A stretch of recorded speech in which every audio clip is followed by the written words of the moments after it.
11h30, 22 graus é a temperatura em Foz do Iguaçu. Voltamos com o programa Contraponto, a voz do povo. Aproveitando aqui a Elisângela de Paula Kunz, que vai falar conosco sobre a declaração de imposto de renda, e também aproveitando para dizer que a De Paula Contadores tem assessoria de contabilidade, assessoria tributária, trabalhista e previdenciária, assessoria condomínios. Agora, assessoria de condomínio é uma coisa interessante, viu? É bem melhor quando tem uma empresa para fazer essa assessoria, porque é difícil quem quer ser síndico hoje em dia. O síndico tem um trabalho danado, não conhece tudo de legislação, de administração, de contabilidade, às vezes fica muita... Né, Nélio? Claro, mas multiplica aí na assessoria tributária, por exemplo, onde a cada minuto muda quase tudo. Em todas essas áreas, é absolutamente fundamental ter essa especialização e esse socorro presente de uma forma imediata.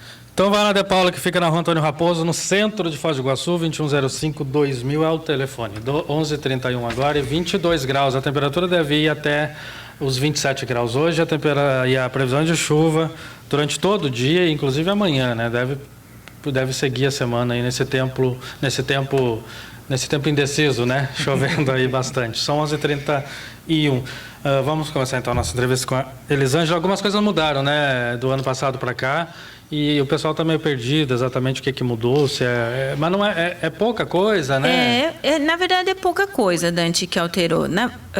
O primeiro passo, acho que assim, passa pela falta de correção da tabela do imposto de renda. Então, assim, pessoas que talvez não estivessem obrigadas a declarar do ano base 2015 passaram a ser obrigadas a declarar em 2016 em função dessa defasagem da correção da tabela de imposto de renda que sequer tem cobrido a inflação, né? Quer dizer, nos últimos 20 anos, a defasagem da correção da tabela passa de 83%. Né? Então, hoje, não é mais isento de imposto quem ganha acima de R$ 1.903,98. Se a tabela tivesse corrigida, esse valor seria R$ 3.454. E do ano passado para cá subiu 1,5%. Né? Acho que foi 4,5%. É isso. Então, assim... Quem teve rendimento tributável no ano acima de R$ 28.559, se você dividir isso por 13 meses, dá na faixa aí de R$ 2.100. Então, pega um universo cada vez mais de pessoas obrigadas a declarar. Então, esse é o primeiro cuidado. Observar se você não está entre o rol de contribuintes obrigados a apresentar a declaração do imposto de renda. E a segunda mudança, que impacta na maioria dos contribuintes, é que passa a ser exigido o CPF para dependentes acima de 12 anos, que no ano anterior era 14 anos. Né? Então, eu mesmo lá, muitos clientes, a gente não precisava do CPF, agora se o filho já tem mais de 12, precisa pedir o CPF do dependente, senão não consigo usar a dedução do dependente, que não é grandes coisa, mas ajuda, né, na hora de preencher a declaração. O resto são mudanças relacionadas ao sistema e à operacionalidade, mas basicamente que afeta todos os contribuintes seriam essas duas, né? Declarar o imposto está mais fácil para os contadores, o sistema entre Receita e as empresas? Olha, se tem um órgão que tem evoluído no Brasil, é a Receita Federal. Para cobrar, eles são bons, né? Eles são extremamente eficientes, ágeis, as ferramentas têm evoluído sim.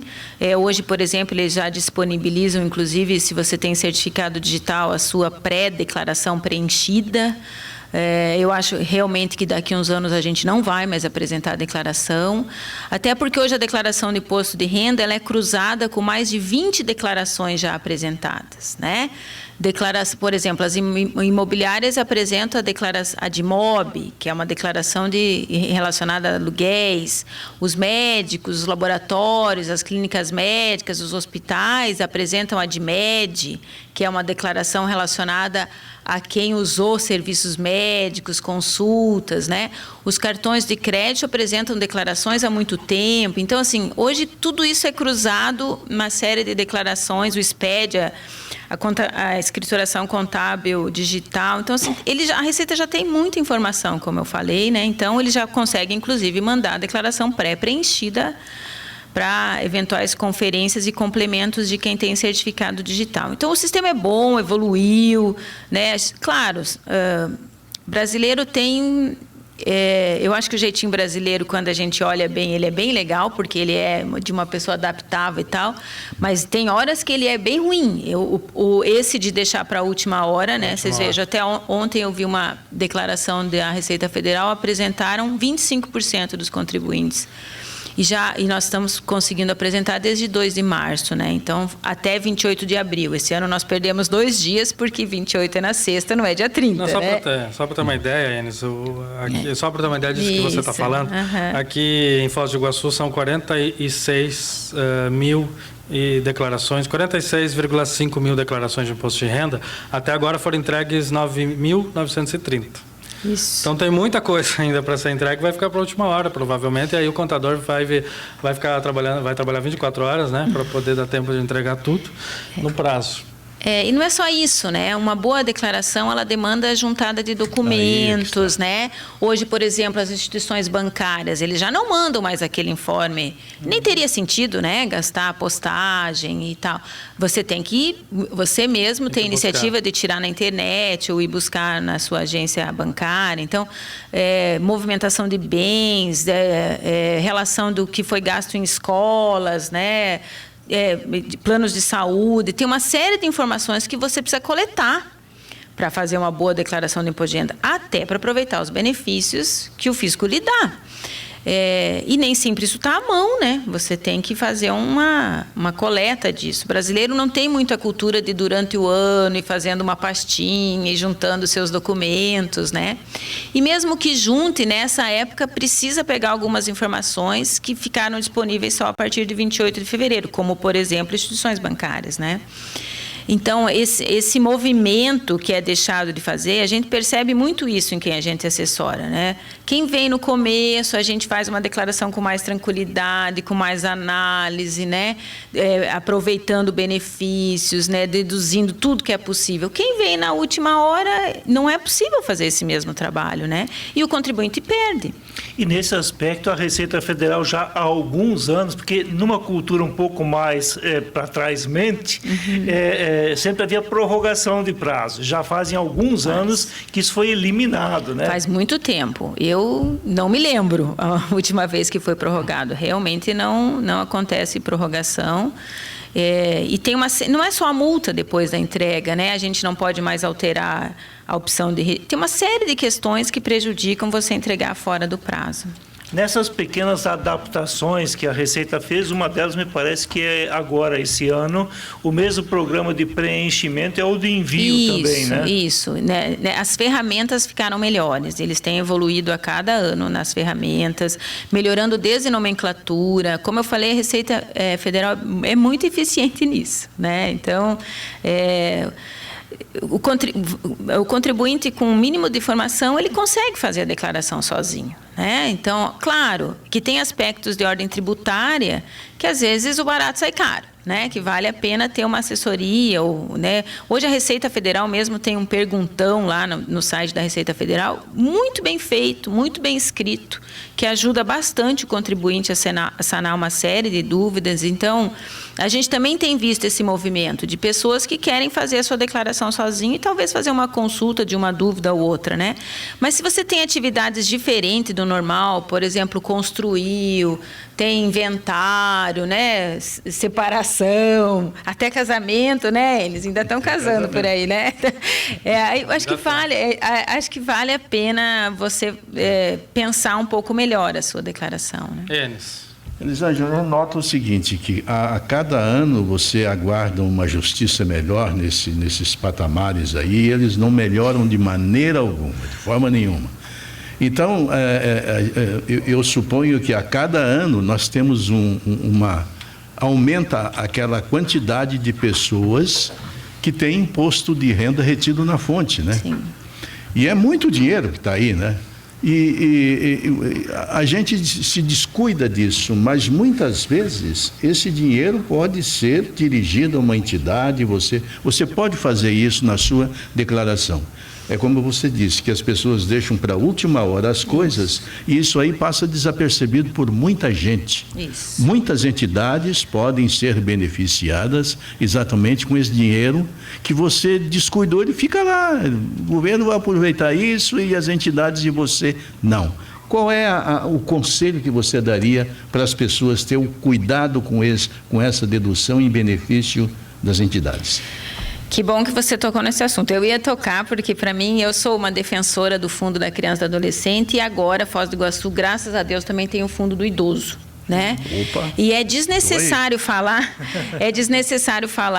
da necessidade das entidades na nossa cidade, no Brasil, né? Mas muito especialmente na nossa, por todos esses problemas que nós tivemos de natureza política, as entidades realmente esse ano estão agonizando, né? Para não falar outra coisa, em função das dificuldades de recurso.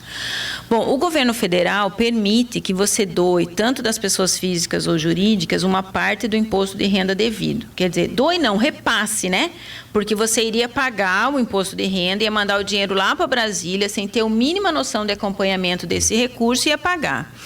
Ele permite que você destine, caso você tenha feito até dezembro, a gente faz um trabalho lá no escritório com vários clientes, já em dezembro diz, olhando a tua declaração do ano passado, até 6% do imposto devido a gente pode repassar para o Fundo da Criança e do Adolescente ou para o Fundo do Idoso.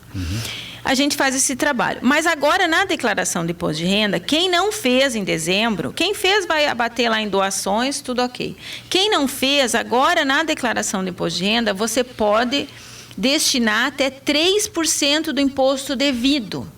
E é muito fácil de fazer, tem um campo específico na declaração, lá, a hora que você faz toda a sua declaração, dá o imposto a pagar, ou até um imposto a restituir, vai aumentar a tua restituição, 3% do imposto devido. Você seleciona o estado e a cidade, então você seleciona que vem para o Fundo da Criança e do Adolescente de Foz do Iguaçu. Infelizmente, o Fundo do Idoso, esse ano não deu tempo de ficar na declaração agora, mas o Fundo da Criança já está lá.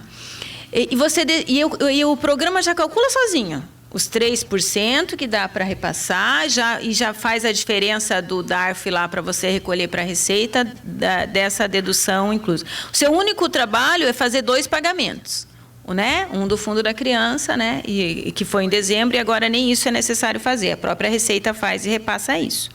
Então, é muito fácil, Enes, de fazer. A gente faz um apelo, né? Seja qual for o valor, você está dando imposto a pagar, especialmente quem dá a pagar, né? Porque eu sei que quem dá a restituir fica, né? Porque vai esperar um pouquinho mais para restituir. Mas para quem dá a pagar, faça a destinação de 3% para o Fundo da Criança e Adolescente. Hoje o fundo tem lá projetos aprovados pelas instituições de Foz do Iguaçu. Esse dinheiro é acompanhado, a aplicação dele. Qualquer cidadão pode ir lá visitar o Fundo da Criança e Adolescente. Isso está muito distante das questões de ordem política, vamos colocar assim. Depende de quem é prefeito e tal. E pode acompanhar a aplicação da... Por exemplo, a Guarda Mirim, boa parte da banda municipal foi com destinação do fundo. O projeto Caia, lá do Porto Meira, tem muito repasse do fundo. O Polo Iguaçu, no projeto Trilha Jovem, tem muito repasse do Fundo da Criança e do Adolescente. Então, esse é até um apelo que eu faço, né? Que, se tiver dúvida, pode me ligar, me contactar, pode procurar a Ana daqui da Receita Federal, é uma servidora, defensora do Fundo da Criança. Tenho certeza que os servidores da Receita vão poder orientar também. Não deixe de destinar parte para o Fundo da Criança e do Adolescente, porque você vai pagar igual. Daí você tem que ver qual o seu nível de preferência, se é mandar o dinheiro lá para Brasília sem o mínimo de noção de acompanhar isso, ou deixar para as entidades aqui que precisam tanto, né? E desse imposto que acaba sobrando para ser pago ainda, ele pode ser parcelado em quantas vezes? Como é que funciona isso? Ele pode até 8 vezes, desde que a parcela mínima não seja menor que R$50. Acho que é bem importante falar os principais erros que os contribuintes cometem na hora de preencher a declaração, né? O principal ainda é esquecer alguma receita, né? Ou dele, ou de dependente dele. Às vezes fez um serviço com RPA, hoje com esses cruzamentos de informação que a gente fala aí, né? deu uma aula num sistema S, sei lá, né? Trabalhou mais de um local durante o ano, teve mais de uma empresa durante o ano, rendas de aposentadoria, quer dizer, é empresário ou é funcionário e passou a ter uma aposentadoria e esquece de trazer essa renda, né? Ou do dependente, como eu falei, né? Deixar de lançar ou lançar indevidamente despesas médicas sem a devida comprovação. Esses são os principais equívocos ainda cometidos pelos contribuintes. Até que dia vai a declaração? A declaração vai até dia 28 de abril. 28 de abril. Às 23 horas, mas e 59 minutos. Né? Espero que... Sempre assim. Lembrando que a gente tem 2 feriados, né, durante esse mês. É verdade. Né? Então, feriados. dia 21 de abril, que é ótimo para a nossa cidade para receber turista, né? A Páscoa também. Mas é bem ruim para contador, porque a gente tem menos tempo ainda para trabalhar. Além daquilo que você já falou agora há pouco, que termina dia 28, não dia 30, né? A gente já dois perdeu dias a menos, 2 porque dias. 28 é sexta-feira. A malha fina, Elisângela, aquela quando eu não presto todas as declarações, mas às vezes a pessoa não faz isso mal intencionada, né? Isso. Falta alguma coisa, esqueceu, né? Então, assim, a Receita Federal, a partir do momento que você entrega a tua declaração, ela fica lá em processamento. Isso pode ser consultado a qualquer tempo. E a Receita Federal tem usado muito a figura da pré-malha. Então, ela coloca, você consulta lá, ela está em processamento, se aparece que está em pré-malha. Ela te dá uma oportunidade de justificar o que ela está entendendo que não está correto. Por exemplo, às vezes você tem uma despesa médica muito além de um padrão, né? Por exemplo, teve um ano que um cliente foi acometido, infelizmente, de câncer, ele gastou muito além do que o normal. E a Receita, então, queria olhar aquilo, até porque isso é dedutível e tal, né? Então, essa figura da pré-malha é bem importante que o contribuinte conheça e acompanhe isso, né? Antes dele cair na malha, né? E a malha fina, quando é por esquecimento, essas questões aí, eu vejo que o contribuinte tem que... vai lá, presta conta para a Receita, também não é esse monstro todo não, sabe? Então, esqueceu, vai ter diferença de imposto a pagar, né? De novo, é um procedimento executável, nem sempre isso gera multa, né? Então, eu acho que o contribuinte tem que olhar isso com muita tranquilidade. Mas, obviamente, que deve se evitar cair na malha, né? Hoje, uma série de... Por exemplo, os contribuintes aqui de Foz, há algum tempo estão se assustando aí, porque hoje, se você começa uma obra, por exemplo, em Foz, na hora que você emite o teu alvará de construção, a prefeitura está enviando cópia desse alvará de construção para a Receita Federal. Essa, por exemplo, foi uma mudança importante. Antes quem cobrava a parte de INSS era a Previdência Social. Hoje é a Receita Federal, que a gente já falou aqui, que é extremamente eficiente. Então, os contribuintes estão recebendo notificação para regularizar a questão da obra, tanto da parte da Previdência quanto da Receita. E se isso não está construído, essa obra, essa informação dentro da declaração dele, ele vai ter sérios problemas, né? Porque aí nós vamos falar de omissão de receita, uma série de questões.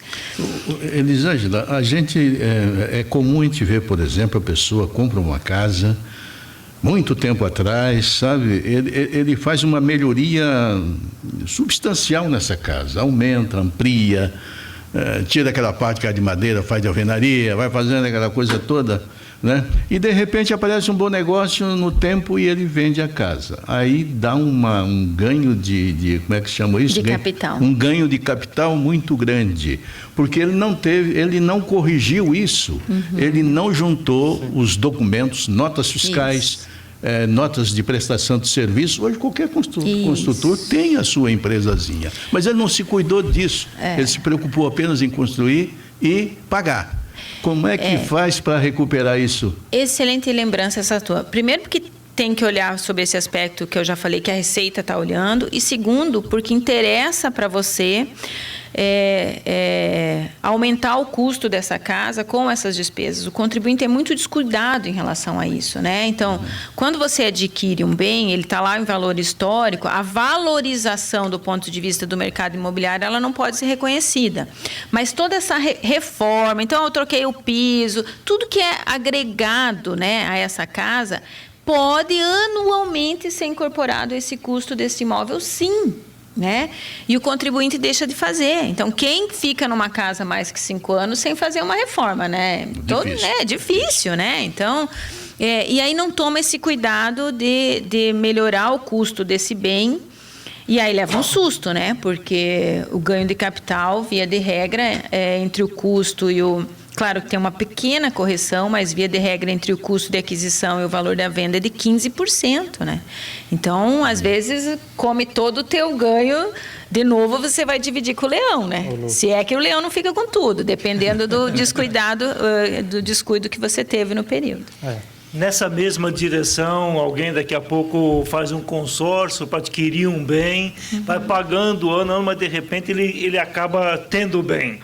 E aí é nessa mesma direção nessa que precisa mesma linha. fazer a colocação, né? Nessa mesma linha, o contribuinte tem que entender, às vezes ele fala assim, Elis, mas eu ainda não fiz a escritura. Eu falei, veja, a declaração do imposto de renda, para ficar mais fácil do contribuinte entender, ela vai à movimentação financeira dele de aquisição de bem. Então, a escritura vão me dar no final, mas eu já dei um sinal esse ano, eu estou pagando as parcelas, isso precisa ir compondo o bem, né? Então, adiantamento para aquisição de um futuro terreno e tal.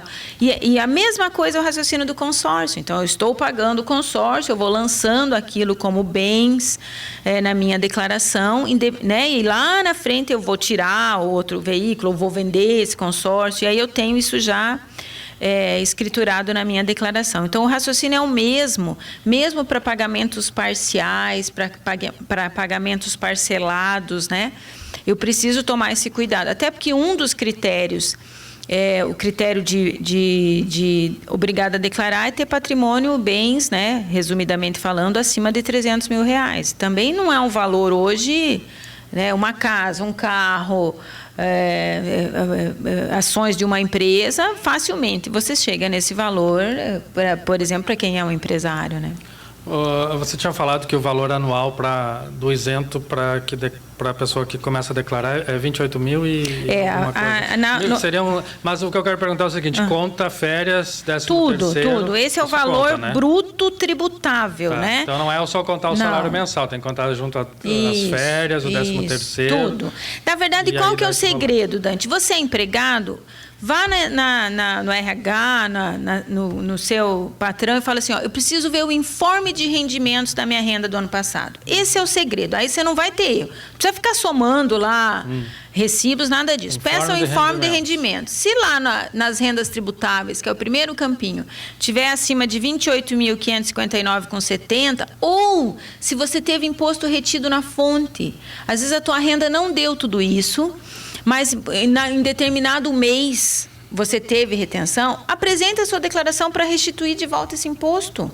Né? Então, às vezes você não deu os 28, mas você obrigado a declarar acima de 28, ou 40 mil rendas isentas, né? Tem uma série de critérios, né?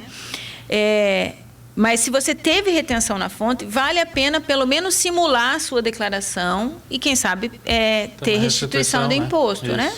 A dona Nilva, ela tá com uma dúvida, ela diz que é aposentada, mas ela paga o curso técnico do filho dela. Ela quer saber se ela pode apresentar os recibos mensais desse curso que ela paga. Então, o curso técnico, a resposta depende. Por exemplo, se for cursos, por exemplo, no Instituto... aí não tem pagamento, né?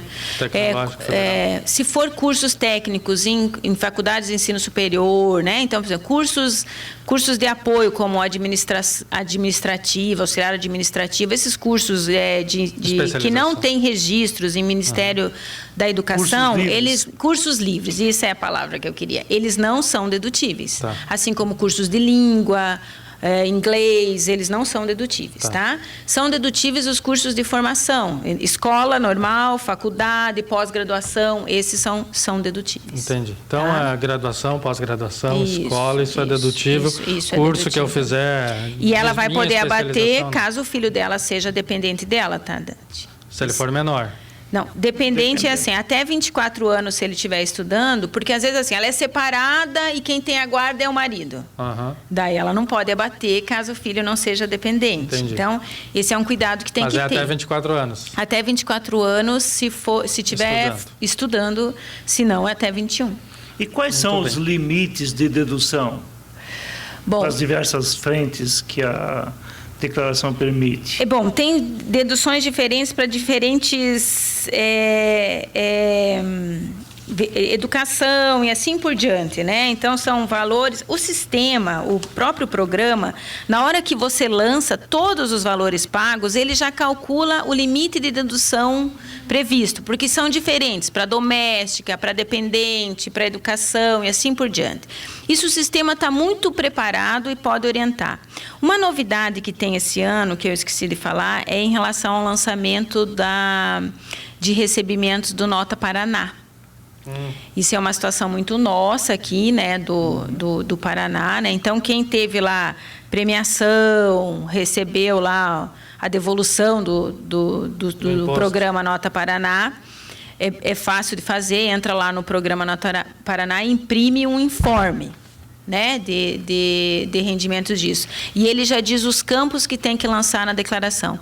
Importante dizer que isso não gera imposto, tá?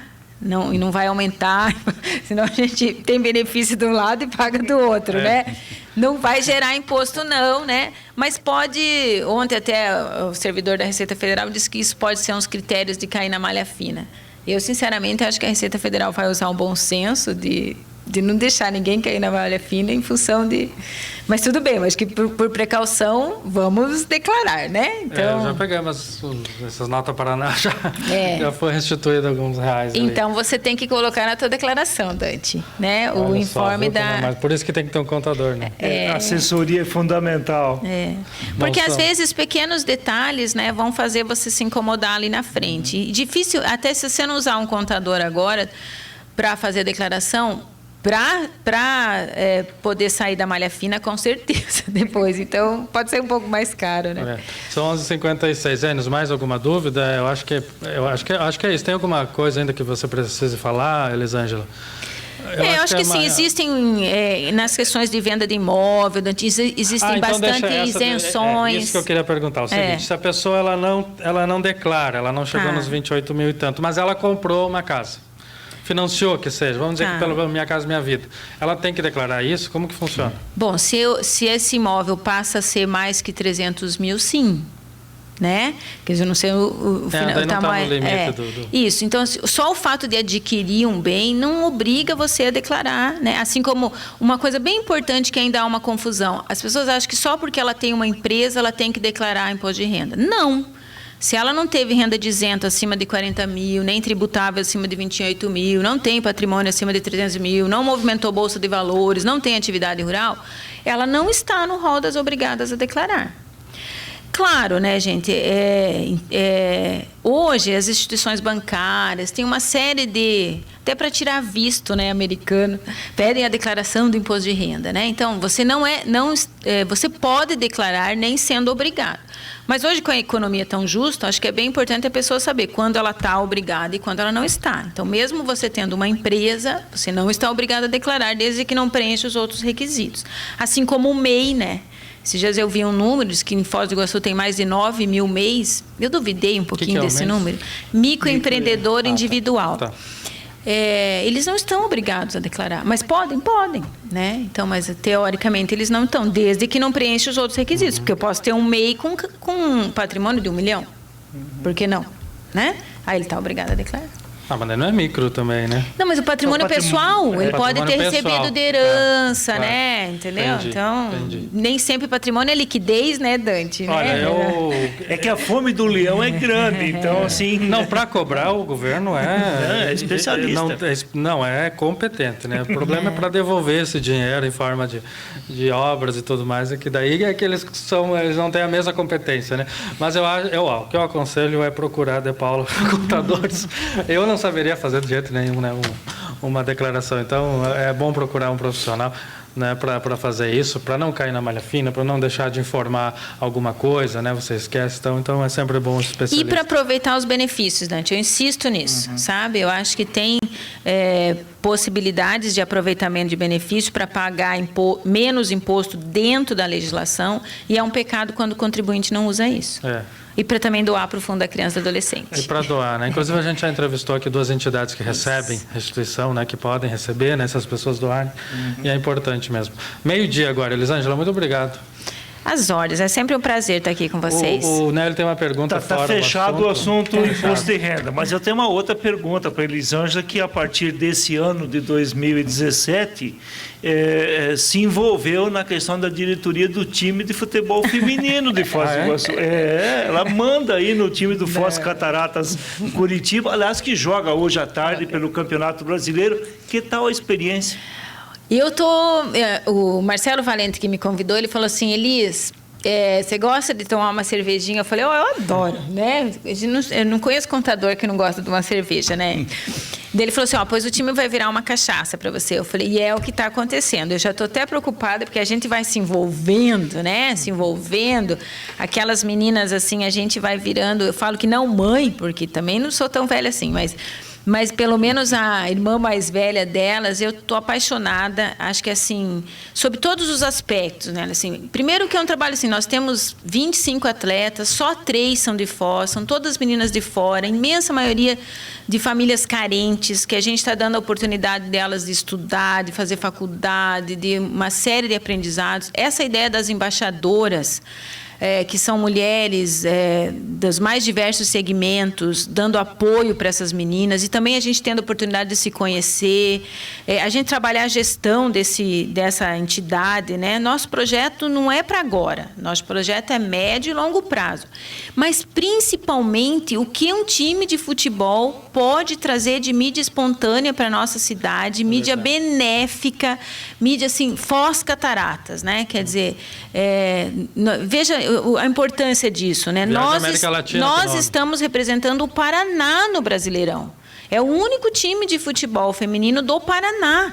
Então, eu não sei se vocês foram no estádio ultimamente, o que a gente está levando para os estádios, as famílias, né? As mulheres, as famílias mesmo que a gente está levando para o Flamenguinho, eu ouvi de inúmeras. Elisa, eu nem sabia que tinha esse estádio. Eu não sabia dessa estrutura. Tem banheiro? Eu falei, tem banheiro, tem 4 banheiros lá. A seleção da Coreia do Sul treinou ali. Isso, mas os daqui não conhecem, Dante. Então, assim, essas novas experiências, né? Muitas não entendem nada de futebol. Esse dia eu morri de rir, porque uma olhou para mim e falou assim: Elisa, as 2 goleiras estão de rosa, qual que é a nossa? mas isso parece que tem menos importância nesse contexto de lidar com essas meninas, dessa mídia espontânea para a cidade. Eu estou realmente apaixonada. Tem muito trabalho, muita coisa a ser feita. A gente não é inocente de saber que só porque tem esse apoio agora o time vai... Esse ano a meta da diretoria era não cair, acho que isso a gente já garantiu. Agora a gente já está torcendo para classificar. Mas realmente o projeto é a médio e longo prazo, né? Hoje nós jogamos contra o Ponte Preta, lá em Valinhos, né? Elas estão lá, vamos ficar na torcida para isso. O próximo jogo aqui, eu aproveito para convidar todo mundo, é dia 19 de abril, contra o time do Flamengo, que é o time da Marinha do Brasil, na verdade, só usa a camisa do Flamengo. Então, é um time forte, é um time que tem continuidade. Mas a gente está confiante que é possível, né? As meninas têm lutado, assim, sabe, para as voluntárias, as embaixadoras, a Michele na área de nutrição, a Noeli na área de psicologia. Quer dizer, tem uma corrente do bem aí dando apoio para elas e a gente espera que o iguaçuense, né, quer dizer, você veja, adquirir a camisa do time por R$ 99,90 em 10 vezes no cartão, você pode entrar em todos os jogos e essa receita para a gente é importante. Então, a parceria com o Curitiba está fazendo toda a diferença, né? Então, isso a gente, como eu falei, tem muito trabalho a ser feito, precisa muito do envolvimento da comunidade, mas os benefícios podem ser inúmeros. A nossa ideia é trabalhar um trabalho social, trabalhar a categoria de base, quer dizer, é um projeto de médio e longo prazo. E está se tornando, além do jogo em si, um evento. Isso que me parece também muito bacana. Essa é a ideia, né? A gente está levando lá a gastronomia, né? Então tem um festival de food truck, tem a área de brinquedos para as crianças. Como eu falei, a gente tem levado famílias, né? Bebês têm ido, né? Meus funcionários, por exemplo, é difícil o jogo que tem menos de 20, 25 lá torcendo junto. Então, é um evento mesmo, sabe? Esse é o objetivo. A gente rever amigos, né?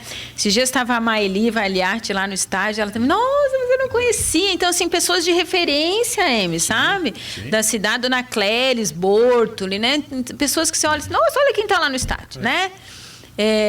E realmente a gente está está se tornando uma família. Tomara que as nossas meninas consigam se classificar, mas isso para nós, para a diretoria, para o Gessi, para o Marcelo Valente, para o Renato e para o Darli, eu estou lá, eu sempre fui no estádio, sempre torci muito para o Azulão, mas é um mundo novo para mim, né? Então, estou aprendendo muito. Mas o nosso propósito, independente de classificar ou não, é da gente tentar manter o time esse ano, para o ano que vem, realmente, o projeto ser de, no mínimo, classificar. E o detalhe é que nessa temporada de 2017 é um pouco diferente, a própria CBF está investindo um dinheiro por cada jogo, por cada uma das equipes, e fazendo um campeonato brasileiro contra esses times chamados de camisas consagrados, como o Flamengo, como a Ponte Preta, como o Grêmio, como o Santos. E dentro dessa elite do futebol brasileiro, a equipe do Foz Cataratas estava colocada pelo histórico passado e agora tem esse desafio grande pela frente, isso. Primeiro de se manter e depois de começar a beliscar posições mais altas. Essa é a ideia. Parabéns. Obrigada. E um bom envolvimento na sequência, porque se já tem muito trabalho, tem uma boa notícia pela frente. Vai continuar tendo muito trabalho pela frente ainda. É isso aí. Acho que tudo que a gente puder fazer para que a nossa amada Foz do Iguaçu seja vista por esse aspecto, né? A gente acabou de passar por notícias tão ruins, né? Então, a gente, como cidadão iguaçuense e pessoas que colhem dessa cidade, tem que fazer sim. Muito obrigada pelo convite, Imagina. Viu? Obrigada, gente. Elisângela, 12:06, 22 graus, nós já voltamos.